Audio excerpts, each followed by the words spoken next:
গল্প সাহসী ইঁদুর আর সিংহের থাবা। একদা এক ছোট্ট ঘরে গহীন বনের এক কোণে একটি বুদ্ধিমান ইঁদুর থাকত। তার নাম ছিল ঝুমকি।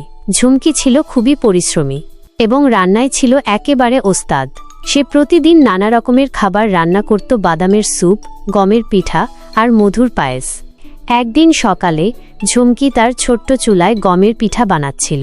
তার ঘর থেকে সুস্বাদু গন্ধ ছড়িয়ে পড়ছিল চারপাশে। ঠিক তখনই গর্জন শুনে সে কেঁপে উঠল গ্ররর। দরজার সামনে এসে দাঁড়িয়েছে এক বিশাল সিংহ। নাম তার রাজা সিংহ, এই বনের রাজা।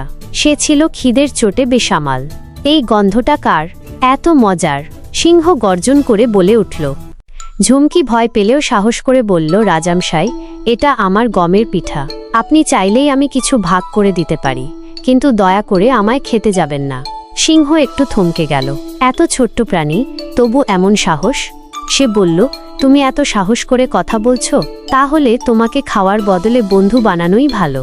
রাজা সিংহ পিঠা খেলো, খুব পছন্দ করল আর ঝুমকির সাথে বন্ধুত্ব করল।